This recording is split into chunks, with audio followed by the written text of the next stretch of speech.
And welcome back to another Red Friday edition of Locked On Chiefs. That is Ryan Tracy. I am Chris Clark. A lot to talk about today going into this Broncos game in Week 18. An absolute ton. I'm looking forward to it. We're going to get into what the scenarios are, where they're at, who's playing, and where do they go from here in order to get all pumped up for that postseason run. Welcome to Locked On Chiefs. From the land of the free and the home of the Chiefs, this is the Locked On Chiefs podcast. Before we really jump into things, I do want to mention I am a little under the weather, and I'm hoping that it'll clear up over the weekend, but we'll see. So just a heads up, I will try to mute myself as much as I can, but just wanted to throw that out there. Let's talk playoff seeding, though, because that's something that we need to get into. No, really? Thanks for making us your first listen, folks. We appreciate it. The playoff seeding is pretty straightforward right now in terms of where they are or where they want to be. There's a lot of scenarios should the Kansas City Chiefs lose that come into play. They could end up as low as fourth by my read, but I think the two you want to talk about is what happens up top. Well, I just want to throw out really quick, if they lose this game, they are more than likely going to be the 4 seed. That's all it really comes down to. They have losses to the rest of the teams that are going to be going in. So I would imagine that if they lose, they're going to be the 4 seed. So just know that ahead of time. Now, if they win, there are a couple of different scenarios. Yeah, there's a bunch. And at the end of the day, we're going to talk about the matchup and who isn't playing for the Broncos in particular. So I don't think we have to worry so much about the scenario of losing. But it comes down to two iffy situations when it comes to the Tennessee Titans. Again, that we're going to have to keep an eye on. Is it a long shot for the Houston Texans to put anything else on? I don't know, but I sent Chris Conley a care package this week, and so I hope it pumps him up. We'll see what he can do. At the end of the day, it just comes down to this. Don't lose. For the Kansas City Chiefs, don't lose. And I think we're going to be okay there. We'll talk about that in a couple of minutes. But it does make a difference in that for the Tennessee Titans to maintain number one and the Chiefs win, they must win. A tie drops them out. A loss drops the Titans out. So Chiefs can control as much as they can control, win your game, and then it really does come down to if those two Texans can do anything. Well, and say what you want about the Texans, but they've looked a little salty over the past couple of weeks. So I wouldn't put it past them winning or at least making the game competitive. I don't know that I expect them to win, but it's going to be something to watch. The question is Julio Jones going to be back? We don't know. AJ Brown looks like he's healthy. If he stays healthy the entire game, I think the Titans probably win. Derrick Henry, I can't imagine they're going to bring him back for this game. I don't think that they would want to do that. I know they're trying to activate him and all, but I think they'd want to give him a couple more weeks and make sure he's ready to go for the playoffs. Yeah, or at least just skip this game and have him for next week, depending on what happens to him. That makes perfect sense to me too. At the end of the day, it really is like the best of the scenarios that you have to break the tie kind of is a negative, but anything that isn't a win for those Titans. So even a tie, and we've seen one or two of them this year, right? I think we've had two. They're not as rare as they used to be. There's a little bit more of them. That could happen. The amazing thing is players don't understand you can't tie a game. Right. But that's neither here nor there. I do think that, Chiefs, obviously, they have to win, and that's the big thing here. If they win, then they'll be in a good shape. When it comes to the Titans, if they lose or they tie, the Chiefs are the number 1 seed as long as the Chiefs win. So that's a good thing going forward. The one question I have going into this game when we start talking injuries, Orlando Brown looks like he's questionable, I think, on the injury report. I do think that they think that he can play. I just question whether or not they really want him to play in this game, considering how Tooney looked. Maybe he's active but doesn't play. I don't know. I hope that he's just, rolls back in there like everything's normal. Because it was a warm-up injury last week, I think like the super cautious thing to do, knowing you need him and you can't put yourself by choice into a situation you were in the Super Bowl last year, is just take him out. Let's not even tempt it. Is it right then in that situation at the moment? You don't know even if he feels like it's a little strained, you probably want to check it out, take it easy. But given that he's been active this week, he seems to have no problem. I don't see any reason to hold him out. I'd like to see him get a couple of reps, especially if they were to get the bye. You want to keep him a little bit fresh. And I agree with that. I guess I'm just looking at it a little bit more conservatively. If they're going to end up being in a situation where he could re-injure something, or if another week would be the best thing to do, then you give him the week off and you roll with Tooney as your left tackle, and you hope that you don't have any O-line injuries. Yeah, that's absolutely true. We're going to find out, and we are going to have a special bonus edition for you guys post game. Even though it is a Saturday game, the whole flex thing is throwing my schedule off. I'll tell you that. But we'll have an episode post game for you, and then we'll have the Monday abbreviated show probably, or just because I don't know what else I'm going to have to say. We're going to have to figure that out. But there's a lot to it, and I think at the end of the day, it's hopefully like taking candy from a baby. And if you want something that tastes like candy, we got something for you. They're these things. They're called Built Bars, and they taste as good as a candy bar, even though this is all protein. This is nearly health food. I won't go that far, but it's close. It gets you in this new year closer to your resolution, and being healthy is one of them. The flavors are all over the place, but this is the big deal. 130 to 150 calories, 4 grams of sugar, 4 grams of carbs, 17 grams of protein. This is a protein bar that you can rely on. These taste great, and they come in all kinds of flavors. They've been releasing a ton of new flavors this particular last couple of weeks, really since Christmas. And even if you're not a huge fan of working out, these things will take the edge off. These can be meal replacement if you don't take in a whole lot of calories, but certainly they can augment your daily diet with good macros, good protein, and keep the extraneous things you don't want in your diet out of there. And we have a great deal for you, whether it's on salted caramel or on the coconut ones or this English toffee that I love. All you got to do is go to built.com. You can use our promo code LOCKED15. You'll get 15% off your order, just like that. No problem. That's promo code LOCKED15 for 15% off at built.com. And then you probably got to go somewhere and pick something up. And the easiest way to get a little bit of relief on that is to use the Get Upside app. All you have to do is go to the App Store. No matter which one you use, it's in there. Download that and put in the code touchdown. You get 25 cents back on every gallon that you track with that application. And right now, you get an additional 25 cents back on your first tank. So you go fill up, you get 50 cents back on every gallon that you purchase. So you might as well just knock that right off of the price at the pump, and you can get it back to yourself however you like, with a bank account, an Amazon card, PayPal, however you choose. All you got to do is sign up with the Get Upside app, which is available in every store, and use our code touchdown. And that's going to get you rolling for 50 cents off your first tank. Now, having gas in the tank is important. We'll see if Chris has enough gas in the tank right now to make it through the show, but this team better as well, because it might not be a full strength Broncos roster, but it's still an NFL roster. It is an NFL roster, and it's going to be something that will be intriguing to watch at multiple different positions. Right. And I apologize. There you go. I'm coughing, and I can't help it. You look at this game, and they're going to have some people that they're going to be missing. Surtain's not playing, and I think that's a good move on their part. They're not forcing somebody to play that really could, cause themselves further injury when their season's over. Right. Drew Lock is the starting QB. What's that going to look like against this Chiefs defense? How is that going to play? What's the weather going to be like in Denver? Because that could play into things as well. Yeah, I think it's going to be pretty decent. It was supposed to be frigid. It's about 6 degrees here today. And for those of you who don't know, I do live up in the mountains in Colorado, about 45 minutes or an hour from Denver. It's 10 here where I am. Okay. So, yeah. So it's not that different. Supposed to warm up tomorrow on Friday. So we'll see what it gets to. Hopefully it's not that frigid stuff. But you know what? Patrick started his career here on a December game to close out the season in about 4 degrees. I'm really not too worried about it, other than, soft tissue stuff, keeping the team healthy. So at that point, if the wind's blowing, if there's a little bit of snow, I still think that they're fine. I think, honestly, that this team needs to concentrate on running the ball a little bit. I don't think you want to take chances with running down your receivers or, risking injury, especially if it is slippery on the surface. Wait a second. Did you say run the ball? I know it's shocking, right? I can't imagine.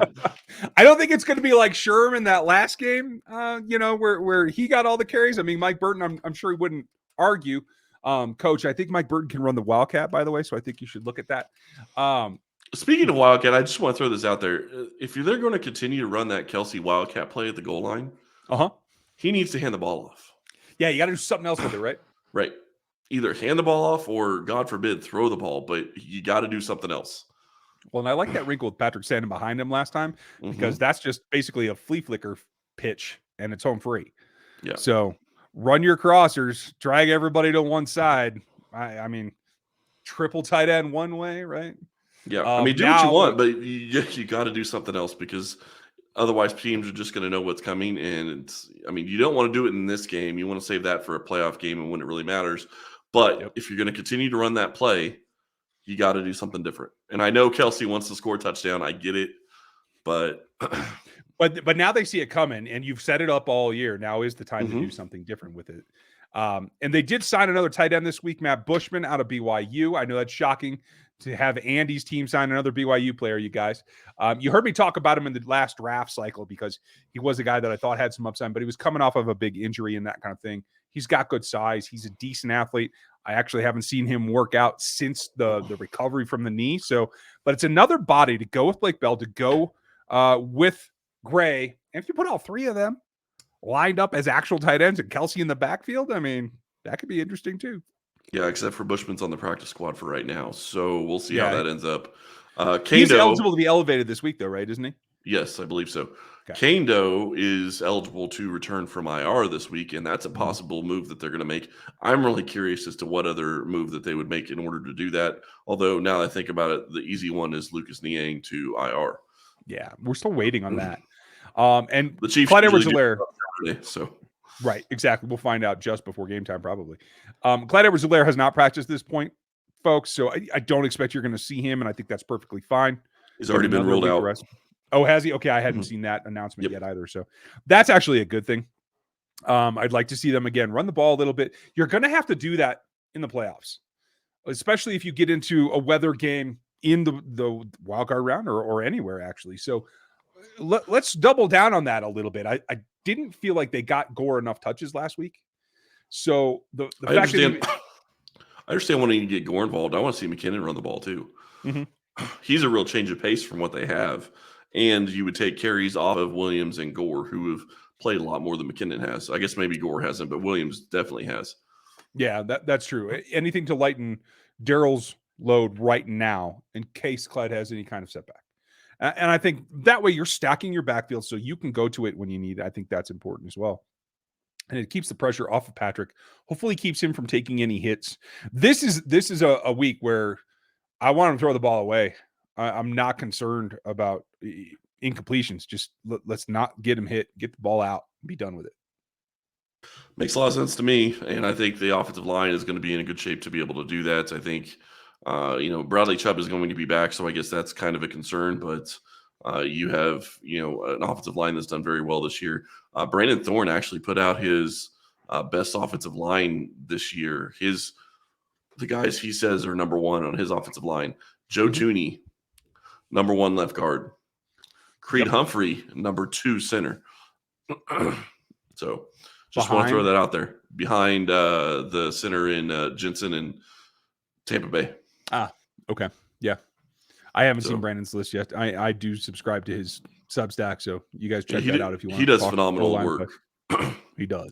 And Chris Jones is number 1 as a defensive tackle. I know we're talking about defensive line, but thought I'd throw it out there. And that's what they need to see. We're going to talk about what they need to get done here. A couple of goals to go, and our predictions are going to come up next.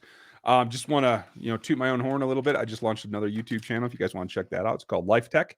And if you do, you probably want to lay some money on the line because you're technologically advanced and you understand what's happening in betting this year.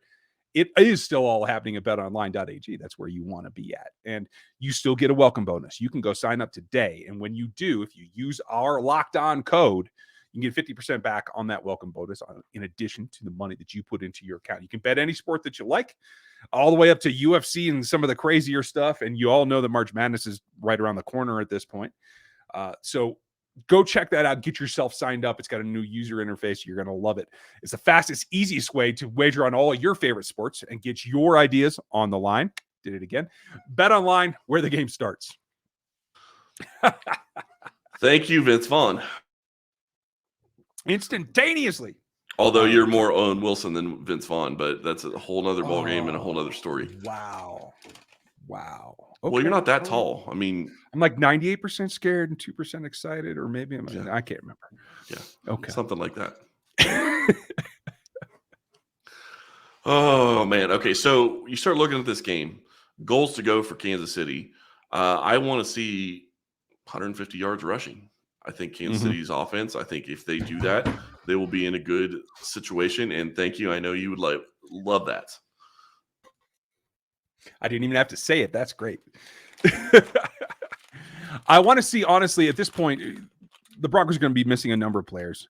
I think you're going to get to the point in this game where you're able to put in some backups on the defensive side. I want to see Baker and Boodle. Those are two guys that I want to get a couple of reps here in this late season game, just in case. We had the secondary have kind of a rough day out last week. A lot of missed tackles, a lot of missed assignments. One wide receiver that dominated them, and another couple that were very opportunistic. So I'd like to not only see the starters get off on track, but just in case there's injuries in the postseason, I want to see the backups all the way down to Boodle get a little chance. I'm not sure if Boodle's going to be available this week. We'll see. Did he go on the list? He's been activated so many times. I'm not sure if they can still bring him up. So that's my only point. Really quick, Orlando Brown has no injury designation status, so I missed that earlier. I apologize. So I'm guessing he's going to be the starter. So I would imagine it's going to be Brown, Tooney, Humphrey, Smith, and Wiley. Mm-hmm. That's my thought as well. Still waiting to hear again, folks, on the official designation for Lucas Niang. And so the other goal for me is that I just want to see this team come out, take care of its business, be business-like. They don't need to be emotional, although they could probably use some lift from last week. But put your points up, get out of the way, shut it down. Don't risk anything. I know Andy's not going to give anything away in the playbook. So it's just about your basic core execution. I want to see the linebackers play a little bit better and bounce back from that performance last week. I do want to see that Wiley's able to deal, because I think they might throw Chubb on the other side as well. I don't think they want to put him up against Orlando all day, because I don't think that's a good situation for them. I want to see +2 or +3 on the turnovers. That's a huge thing for me, because if you look at what happened in the Cincinnati game, other than, Chase and all that, the big thing is they didn't get Cincinnati to turn the ball over. This defense has been very opportunistic and very good at turning the ball over, and they didn't get a single turnover in that game. Luckily, they didn't turn the ball over either, so that helped to be in the game late. But to me, I think you want to get back to who you are as a defense. Get +2, get +3 in the turnover. And as long as you can do that, then you're going to be in a better scenario. Yes, I could say them forcing 2 or 3 turnovers. I just don't want to see the offense turn the ball over either. So, yeah, I'm with you there. So at the end of the day, what do you think happens? At the end of the day, Kansas City should win. This game shouldn't be close. Drew Lock is the starting quarterback for the Broncos, and I don't think that that's going to be a good scenario for them. I think that he is not played up to what you would expect him to play, especially with the weapons that he has around him. They're going to be missing Dalton Reisner, who's placed on IR earlier this week, so their offensive line is going to be hurting as well. I'm really hoping that Kansas City can, I'd love to see them put 30 points up early in, by the early third quarter, and, hold Denver to 14 to maybe even less. I think that's possible. It just really depends on if Andy's going to come throttle out like he kind of did against Cincinnati at times, and then you just got to hope that he doesn't back it off. So, yes, he will. At the end of the day, I'm with you for the most part. I think this is a multiple sack game from both Chris Jones and Melvin Ingram. I think that they get out to that lead, they build it, and they take care of it. That would make Chris Jones some money. It would, and he needs one more sack to get $1 million, $1.2 million, $1.25 million bonus. Yeah, so, and that's significant. That's motivation. Yep. So I think he goes off. I think maybe it's Frank. Who knows? But I think one of the edges and Chris will get multiple sacks per. I think they build up the lead. I think at the end they probably back it off like Andy's prone to do. I think they win this game 27-14. And one other thing I want to throw out, this is a stat that Kansas City put out. If they win on Sunday, like we're expecting them to, they will become the 5th team in history to have 12 win seasons 4 years in a row. That's saying something. That's significant. I like it. Folks, we'd like to know what you think. Give us your predictions in the comments on the YouTube channel or in the iTunes reviews on the audio side. We'd love for you to do that. If you aren't seeing us yet, it's worth checking out the YouTube side of the house. See what you think. Let us know. We're looking forward to this one. We will be with you post game. We'll record, should be very close to right after the game, and get that up for you as soon as possible. So keep an eye out for that. And then we will have a Monday show as well. So, Chris, I hope you feel better, and I hope you're able to tune in for this one. I appreciate that. Thanks. Yeah, man. All right. You all have a great night and a good weekend. We'll talk to you next time.